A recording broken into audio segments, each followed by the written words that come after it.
warahmatullahi wabarakatuh.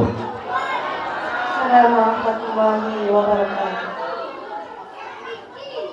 Bismillahirrahmanirrahim. Qala Allah Ta'ala fi kitabihil karim,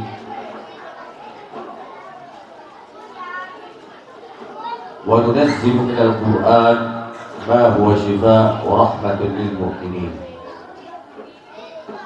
Yaqulu Rasulullah sallallahu alaihi wasallam, man qara'a al-Qur'an wa 'amila bihi albasa walidahu tajan daw'uhu ahsan min daw'i syams fid dunya fama dhannukum man 'amila bihadzal 'amal. Yaqulu Rasulullah sallallahu alaihi wasallam, khairukum man ta'allama al-Qur'an wa 'allama. Alhamdulillahi Rabbil Alamin, wassalatu wassalamu ala asyrafil anbiya'i wal mursalin wa ala alihi wa sahbihi wa barik wa sallim ajma'in, amma ba'd.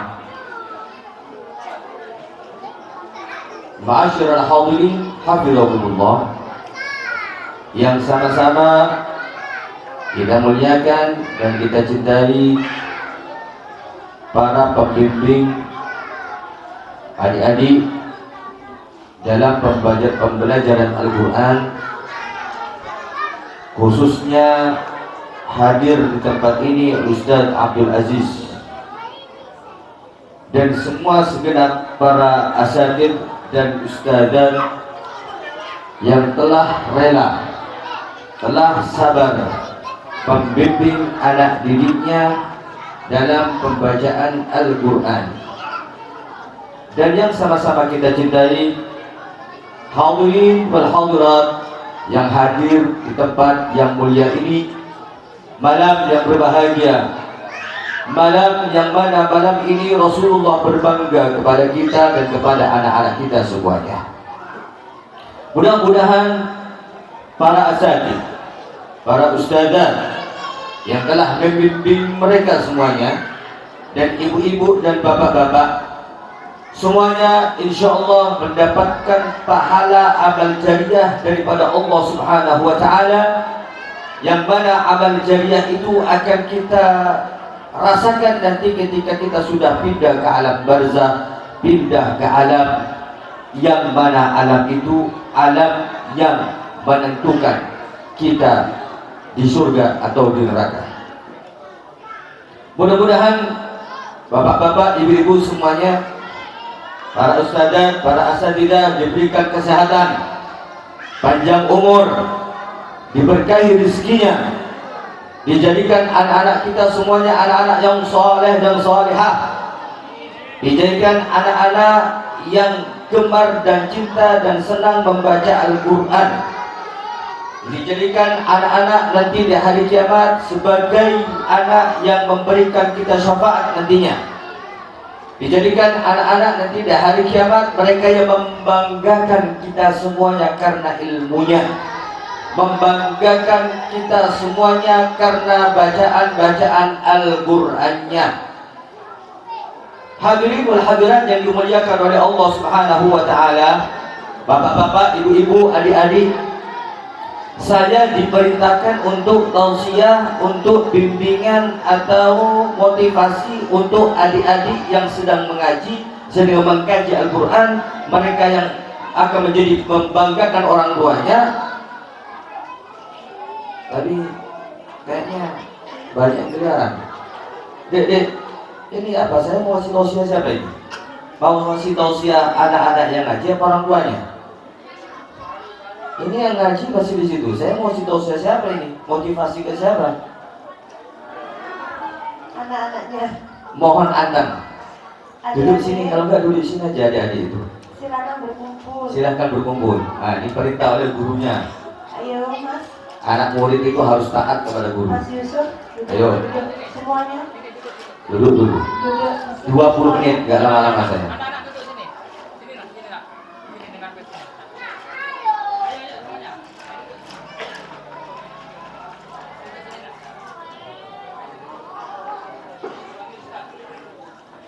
Nanti 20 menit habis itu sampai guru lagi nyawab.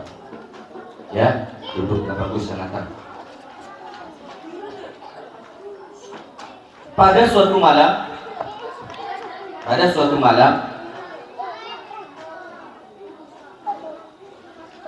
Al-Imam Ahmad bin Hanbal mimpi bertemu dengan Allah.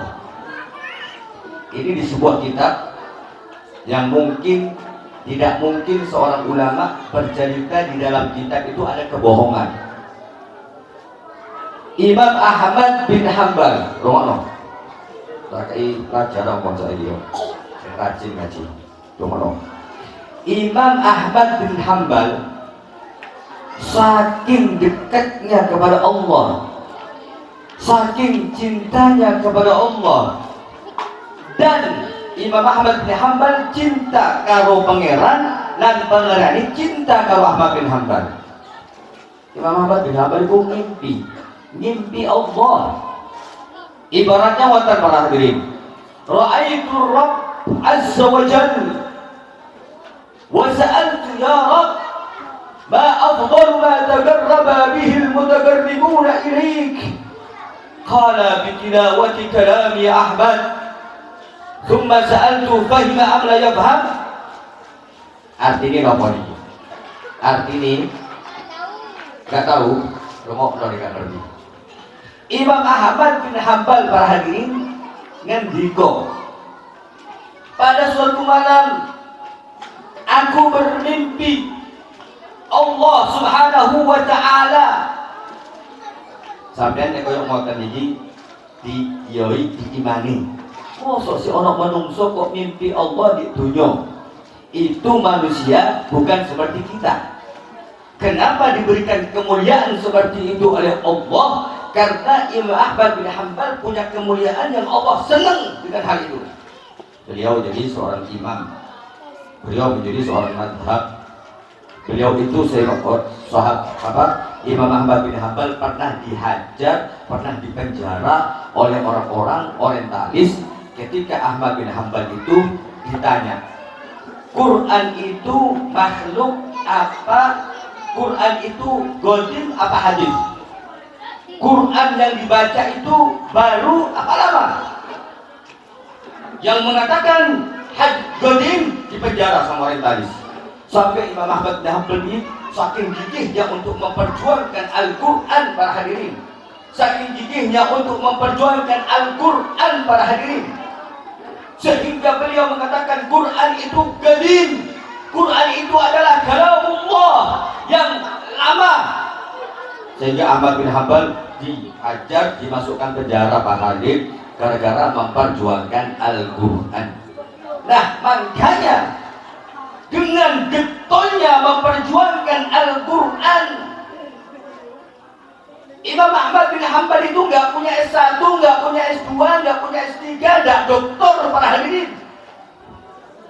Tapi Imam Ahmad bin Hanbal punya kelebihan, beliau sangat getol, sangat perhatian dengan Al-Quran dan mendidik anaknya dengan Al-Quran. Sehingga Ahmad bin Hanbal itu dipenjara para hadirin, dipenjara gara-gara memperjuangkan Al-Quran. Sehingga orang mengatakan Al-Quran ini makhluk, Al-Quran ini adalah bukan kalamullah. Tapi Ahmad bin Hanbal enggak, Al-Quran ini adalah qadim, Al-Quran ini adalah lama, yaitu kalamullah, kalamullah qadim. Di penjara Ahmad bin Hanbal. Apa cari? Ya Allah, amalan sing nyebabno tiyang niku parak kali jenengan. Sampeyan paham kali basa niku lho? Bu, paham kali basa niku lho? Ya Allah, amalan nopo yang menyebabkan menungso niki para wali-walinya Allah seperti Kiai Hamid, seperti Kiai Hasyim Asy'ari, seperti Kiai As'ad, mereka itu apa amalannya ya Allah yang menyebabkan cepat untuk menuju Engkau ya Rabb? Kata Allah, dijawab, tilawatu kalami, moco Al-Quran. Nek kepingin cepat dadi wali, kepingin cepat ngagom, cepat dadi kasih Allah, maka bacalah Al-Quran. kata Allah. Nah terus Imam Ahmad bin Hanbal tanglet malih. Nih nggak paham ya apa ya Allah? Niku dapat pahala paham atau tidak paham? Allah berfirman, fahima am la yafham. Ngerti maknani atau nggak ngerti maknani akan mendapatkan manfaat, akan mendapatkan pahala daripada Allah. Kalau seandainya dia memahami maknanya, satu huruf akan mendapatkan 700 pahala. Kalau tidak memahami maknanya, maka dia akan mendapatkan 10 setiap hurufnya. Tinggal kita pilih sekarang. Yang penting Al-Quran niku paham atau nggak paham, senajan moco paham atau nggak paham, tetap oleh pahala. Niku Al-Quran. Nah kemudian Imam Ahmad bin Hanbal fahimah melewat. Kita sambungkan dengan cerita ini Pak. Ada cerita seorang kakek. Rumah no. Macam ngomong dulu. Orang ngomong dulu. Enak. Aku lihat ceramahnya orang semua ngomong akhirnya bingung kabeh. Hilang maklumat. Ngerti maklumat? Ya, udah mulai dulu ya. Sing sabar. Wong sabar itu oleh pahala betul. Ya. Ada seorang kakek para hadirin. Fadilahnya baca Al-Quran. Ada seorang kakek, dia selalu baca Al-Quran. Selalu baca Al-Quran kakek ini. Ada cucu kayak kecil-kecil kayak gini. Kata cucunya, kek, kamu baca apa kek? Ini Al-Quran cucuku. Al-Quran itu apa? Al-Quran itu firman-Nya Allah. Jadi kamu harus selalu membaca Al-Quran setiap hari. Biar kamu itu bisa dekat kepada Allah. Biar kamu itu bisa menjadi seorang kekasih Allah. Kata cucunya, kek, saya kan nggak paham artinya. Terus kalau saya nggak paham artinya itu, apakah saya bisa untuk mendapatkan pahala dan bisa mendekatkan diri kepada Allah? Akhirnya kakeknya ini ngambil timba para diri, cukup timbo yang dibolongi. Timbanya itu dibolong-bolongin, kemudian dimasukkan tanah liat sampai kotor para diri.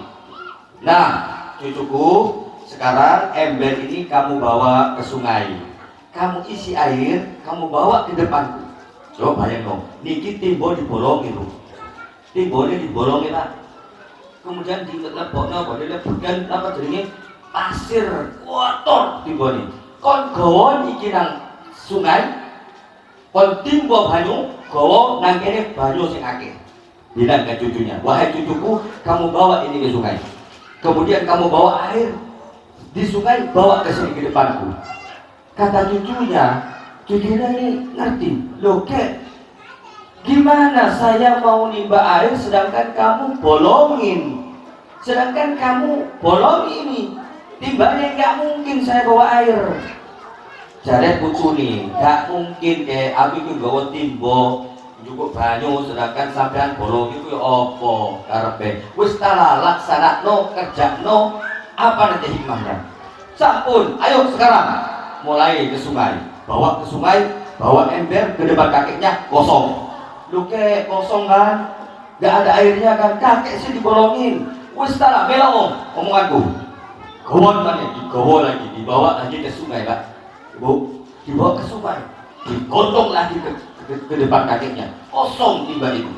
Terus begitu seterusnya sampai bersih timbanya. Setelah dilihat sama kakeknya timbanya bersih, apa bilang ke cucunya, wes cukup. Karepe sampeyan niku nopo, Mbah? Maksud sampeyan niku nopo? Le, aku takut ambek awakmu saiki.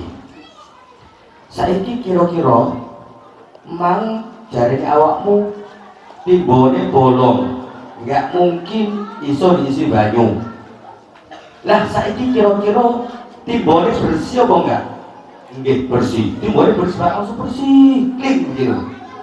Ketika sudah bersih, kata kakeknya, nah itu faedahnya. Walaupun kamu tidak mendapatkan air, tapi timbanya bersih. Apa terus maksudnya dengan Al-Quran? Ini loh, tak terang dong, diterangkan sama kakeknya.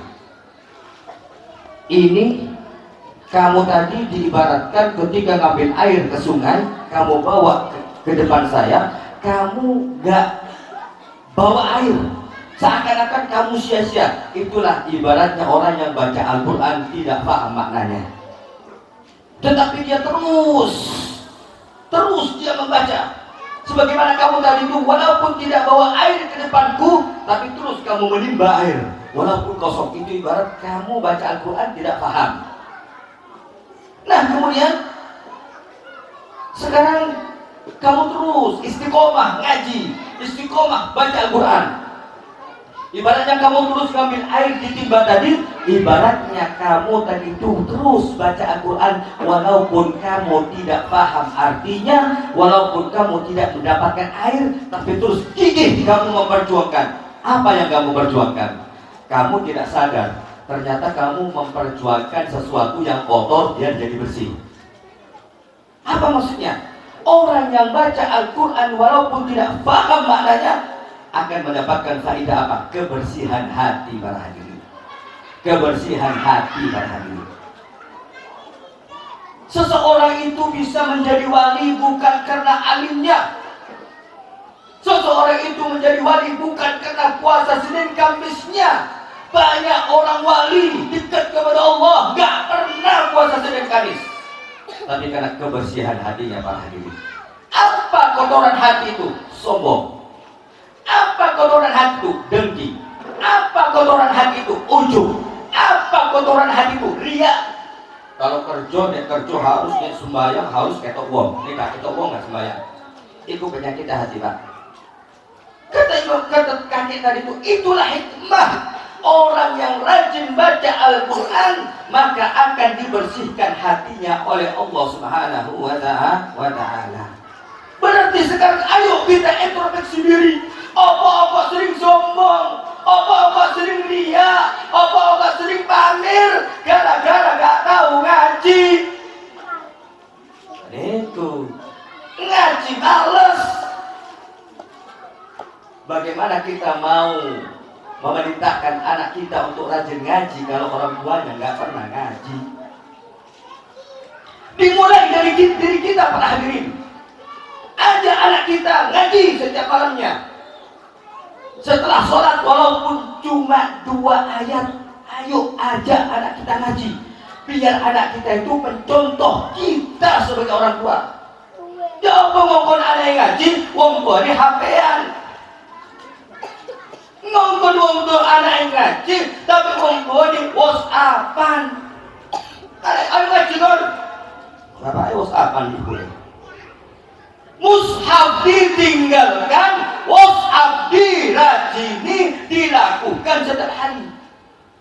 Kata ulama dikatakan, ma fil aba fil abna, opo sifat sing ono nang wong tuwa ni iku pasti kene anake. Paham sampeyan?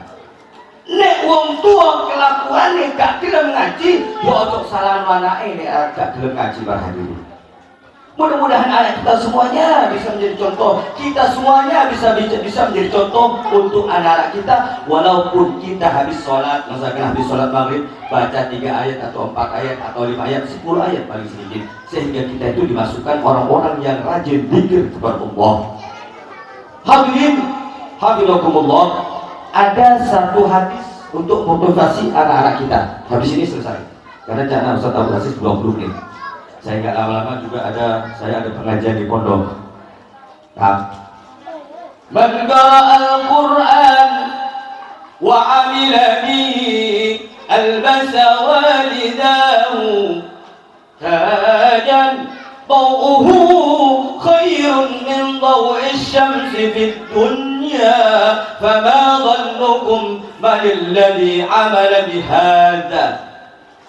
Niki, tuh. Awakmu kepingin nyadang wong tuane apa enggak? Pingin, alhamdulillah Bu, anaknya pingin nyebut. Sing jadi tinggal. Sampean pingin nyadang wong tuane apa enggak? Pingin. Jawab, di dunia apa di akhirat? Sing sebelah di hari jadi. Iya. Allah, kan iku. Kalilah dicili harus sabar. Ustaz-ustaznya harus sabar. Ki ngoten. Dikengken, ojo ngamuan nang arek cilik iku Bu. Ojo ngamuan nang santri-santri ini Pak. Saya datang takok wabi murid-muridku di dalam. Gak tahu saya jadi usah jadi makhluk kamu. Gak tahu jadi usah jadi ngamuk nang murid. Sunat jangan kadang mangkal tak simpan pak anak mulai. Oh sering diamuk anak itu. Anak itu kalau sering dimarah, anak itu seumur-umur ini bu, sering dimarah. Ojo ngelapak loh. Saya kita cerita nih, awakku juga sini nih. Tapi ojo ngelapak nang tua ya. Kau nih ngelapak nang tua nih gak perlu surga. Kenapa? Pengen perlu surga. Ojo ngelapak. Nek kelama itu berarti ukukul wa. Nek kelama itu berarti ukukul waliden. Apa ukukul waliden? Durhaka terhadap orang tua. Hebat kan? Insyaallah. Ini gitu, berkata senang ngaji, ngerti ukukul waliden. Seumpamanya gak ngaji nih Pak, gak ngerti ukukul waliden. Sampean ojo nuntut anak berbakti sama orang tua kalau antum tidak mendidik anak kepada ilmu agama, tidak dimulai mendidik anak dengan mengaji Al-Quran. Jangan sekali-kali kita menuntut anak berbakti kepada kita kalau kita tidak mau memberikan haknya seorang anak. Mau? Apa? Sampai ngomong kali bola ke anak itu. Mari kita. Tak kena ngomong be anak wis beda. Saya tidak Omar bu. Yo, saya kita cerita nih. Man qara al-Qur'an sopo arek sing gelem ngaji. Oh, sopo arek sing gelem ngaji tuan. Wa amila bima fil Qur'ani wa amila bi. Wong sing gelem ngaji ngamalno apa sing diwaca. Nek jero Al-Qur'an ana perintah berbakti kepada orang tua, amalkan. Dalam Al-Quran aqimus shalah wa atuz zakah, dirikan sholat, amalkan. Kalau omris moco itu kok ambil ustaz insyaallah dipahami. Jadi guru-guru itu ketika membacakan Al-Quran kepada anaknya, ketika dia sudah lancar, fahamkan apa yang ada dalam Al-Quran walaupun secara bukan tafsir per huruf. Wa amila bi albasa walidahu, Allah akan memberikan pakaian kedua orang tua. Nih bu, hadiah sampean nek gelem ngelebokno sak anake nang TPQ ngajari Al-Quran. Nek sampean boten saged ngajari Al-Quran, serahno nang Ustaz Aziz. Albasa walidahu, Allah akan memberikan kedua orang tuanya dan mahkota. Ini mahkota ini ibarat kemuliaan bahwasanya orang tua laki-laki dan perempuan, abah dan ibunya nanti di hari kiamat akan menjadi seorang raja pada hari itu. Sampai nanti itu yang punya anak kecil ngaji itu nanti antum sampai akan menjadi seorang raja. Dipakein mahkota oleh Allah Subhanahu wa taala. Yang makain mahkota bukan kita, yang makain mahkota bukan Rasulullah, tapi langsung Allah yang memakai mahkota. Apa kata ulama? Kedua orang tuanya tadi itu dipakai mahkota, ini ibarat bahwasanya kedua orang itu engkau di hari kiamat, ibu-ibu, bapak-bapak bakalan ganti rojo, bakalan ganti ratu, lungguh di atas kursi, disawang oleh menungso sedaya sekata. Nanti orang-orang yang anaknya yang masuk surga nanti itu yang punya anak kelebihan bisa ngaji dan mengamalkan apa yang ada dalam Al-Quran, nanti kalian semuanya akan menjadi raja dan akan menjadi ratu. Semua orang menyaksikan kedudukan kita semuanya di depan Allah dan di hari kiamat. Sekarang capek, gak apa-apa. Sekarang capek keluarkan uang, gak apa-apa. Saya pak punya anak 2. Saya pondokkan di pondok Al-Quran mulai TKB. Ayo, kok tego sampai Ustaz? Gak apa-apa, tego. Bukan kita gak tega, bukan kita gak kasihan. Saya punya anak 2, TKB. Alhamdulillah sudah 10 juz sekarang. Saya masukkan di pondok pesantren Karangpandan. Nyusul lagi adiknya, TKB. Saya pondokkan juga. Kenapa? Kata tetangga sampean itu tega Ustaz, anaknya masih kecil, dipondokkan. Iya. Saya tega demi untuk mendapatkan ridhonya Allah, demi mendapatkan cintanya Allah. Kalau orang tua mendapatkan ridho Allah, anak mendapatkan ridho Allah, insya Allah dua-duanya akan bahagia di dunia wal akhirah. Kita coba keinginan bagaimana nanti di akhirat, prospek kita, masa depan kita nanti di akhirat. Apa yang saya inginkan? Saya ingin dilihat oleh semua manusia nanti di padang mahsyar. Saya menjadi raja dan istri saya menjadi ratu. Allahumma shalli ala Muhammad. Purun namo balkan jenengan. Purun namo balkan. Purun dados ratu. Purun dados raja. Oke, saya di dunia cuma petani. Saya di dunia cuma kuli bangunan.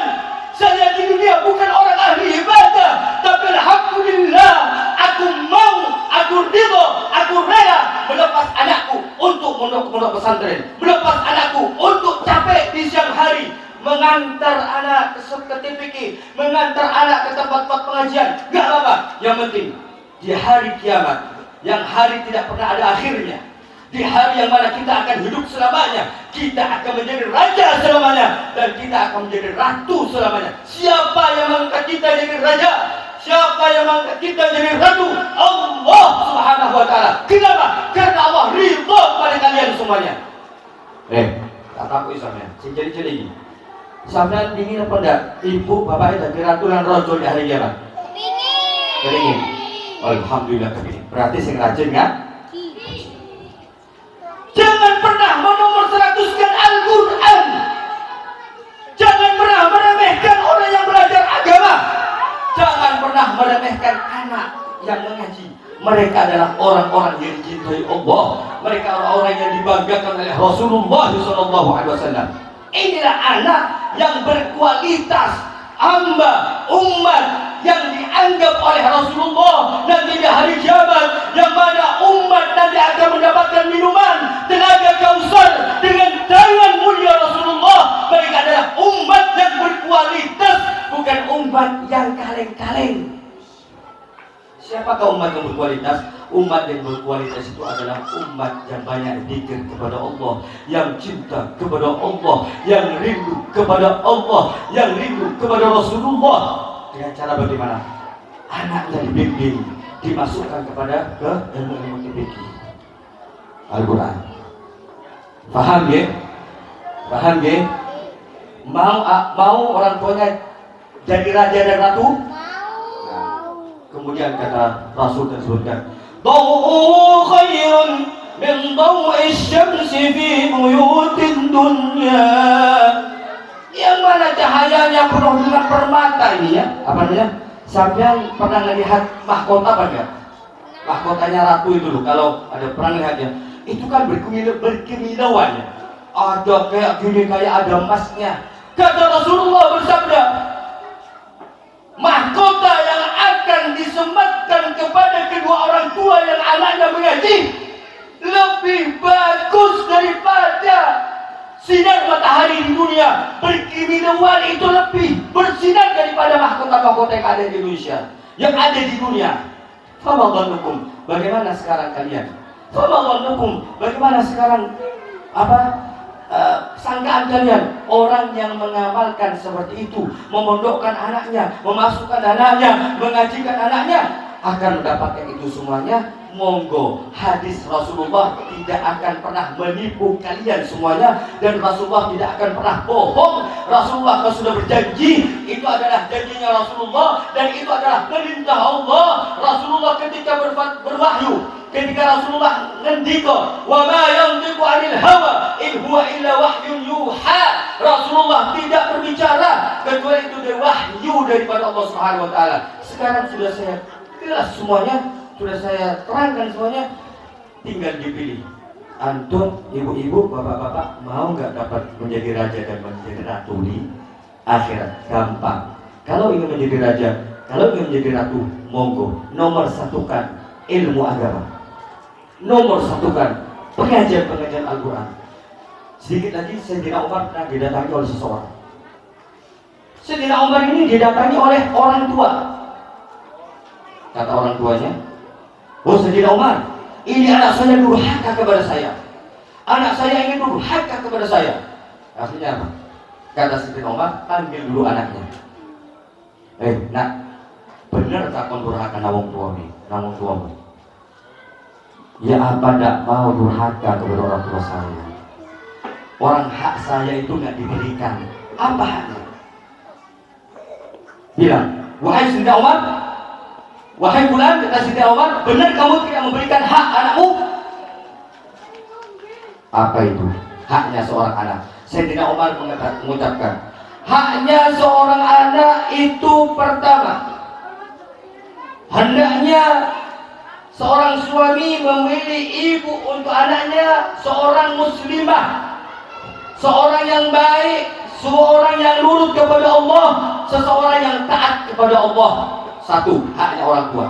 Jadi antum kalau mau jadi anak nurut, pilihlah istri yang taat kepada Allah dan taat kepada Rasulullah. Insya Allah, kalau istri taat kepada Allah, kalau istri taat kepada Rasulullah, pasti taat kepada sampean. Itu secara itu mengalir. Kalau seorang istri taat kepada Allah, pasti taat kepada suami. Kalau seorang istri taat kepada Rasulullah, pasti taat kepada suami. Bosai sampean kadang-kadang wong ngawin mek delok ayune tok, Pak. Hatta sumamane ana bojo ayu, wong wedok ayu gak gelem salat, dikawin. Lah apa kok ayu kalau manis, aku ping ayu nek. Ayu tok Bu, 2 bulan, 3 bulan. Bosan kali sampean. Nek sekedar ayu yo. Nek sekedar ayu 3 bulan, 4 bulan mari. Setelah itu cuma yang bikin kita tambah sayang jika istri itu sabar sama kita dan nurut sama omongan kita dan taat kepada kita. Kenapa? Karena orang istri itu taat kepada Allah. Sampai yang saya introspeksi diri baik. Introspeksi diri baik. Kemudian apa kata Sayyidina Umar? Haknya anak, hak orang tua terhadap anak apa itu? Mengajari Al-Quran. Itu kata Sayyidina Umar bin Khattab, mengajari Al-Quran. Kalau kita tidak bisa mengajari anak Al-Quran, anak arahkan ke titik-titik yang ada di daerah kita atau pondok pesantren Al-Quran. Yang ketiga, beri nama itu dengan nama yang bagus. Akhirnya anaknya ngomong, wahai Sayyidina Umar, ini kalau pertama sudah nggak dilakuin. Ibu saya seorang Yahudi.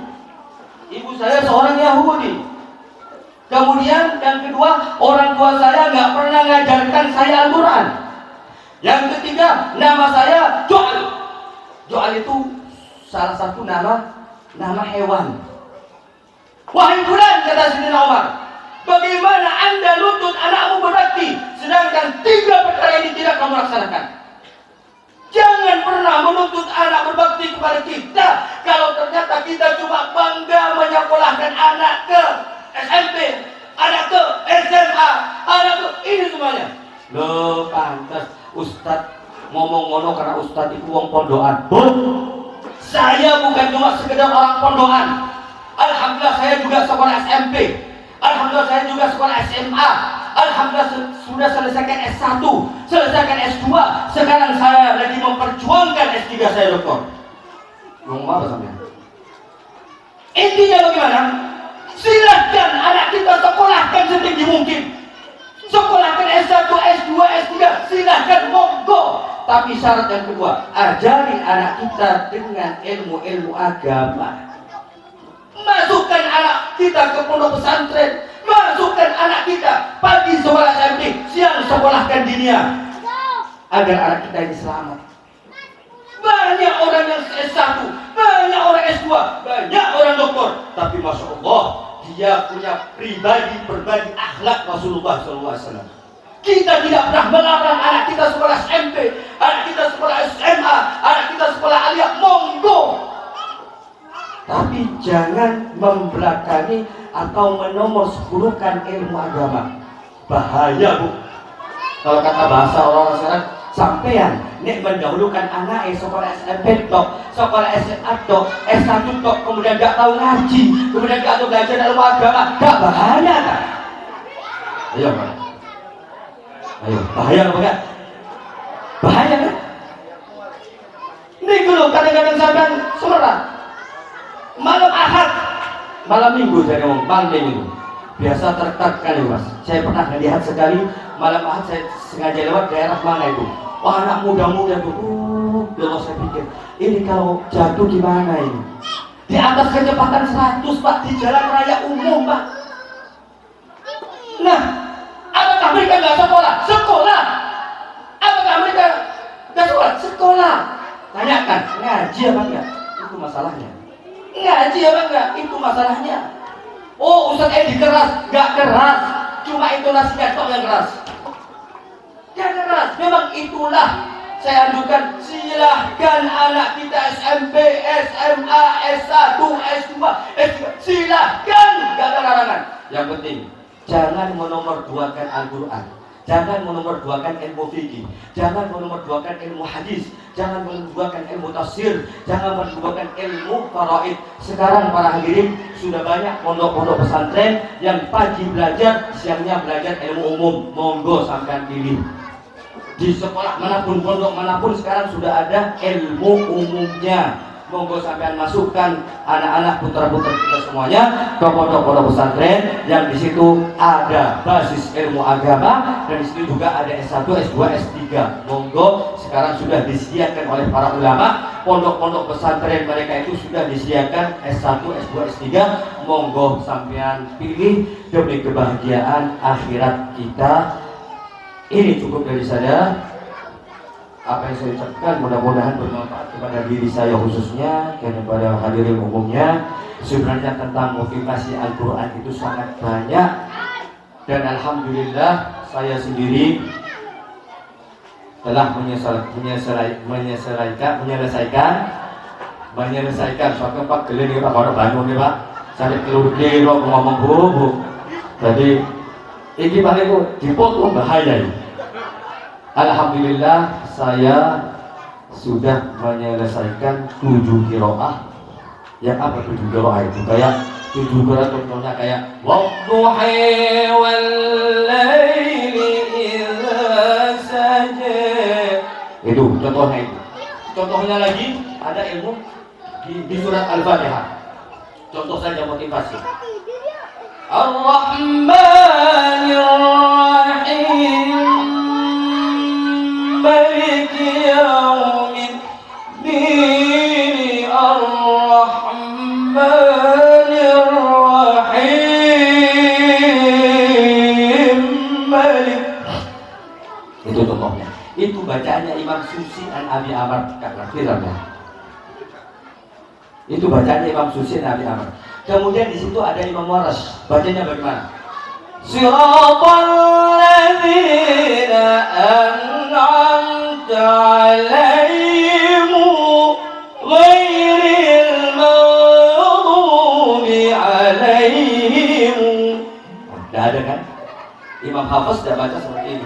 Kemudian ada shad dibaca zal. Siratal ladzina an'amta 'alaihim. Ada yang baca sin. Siratal ladzina an'amta 'alaihim. Nanti kena Imam Hamzah 'alaihim. Imam Hamzah bacanya 'alaihim. Dan banyak contoh-contohnya qiraah imam-imam yang ada. Alhamdulillah saya sudah selesaikan itu waktu saya ada di Hadramut, ada di Tarim, ya. Jadi mudah-mudahan anak kita semuanya jadi anak-anak soleh insyaallah. Semuanya kita mendapatkan berkah daripada Al-Quran. Jika Al-Quran dibaca di dalam rumah kita, sering dibaca Al-Quran di dalam rumah kita, insyaallah Al-Quran itu menjadi obat kepada keluarga semuanya. Dengan syarat Al-Quran dilanggengin dibaca dalam rumah kita, cahaya rumah kita akan menjadi cahaya Al-Quran, dan kemudian Al-Quran itu akan menjadi obat kepada kita. Dan Allah berfirman, wa nunazzilu minal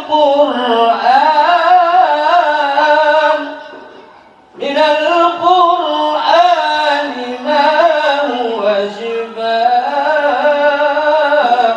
wa rahmatun lil mu'minin. Imam As-Susi bacanya wa rahmatul lil mu'minin. Itu. ada semacam bacaan seperti itu, dan itu bacaan boleh di dalam sholat karena Rasulullah juga membaca seperti itu. Dan Al-Quran diturunkan dengan 7 qiraah, dengan 7 bahasa.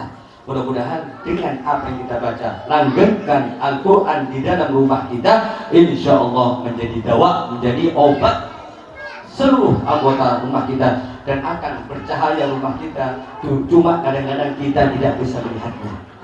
Al-Quran itu yang sering dibaca di dalam Al-Quran akan menjadi cahaya di rumah kita. Orang kalau masuk ke rumah kita, walaupun tidak bagus, senang di rumahnya, betah. Kenapa? Karena ada cahaya Al-Quran. Mudah-mudahan semuanya, khususnya saya dan kalian semuanya, menjadi orang-orang yang dekat kepada Allah, sehingga kalau kita dekat kepada Allah, urusan kita dimudahkan oleh Allah Subhanahu wa Ta'ala.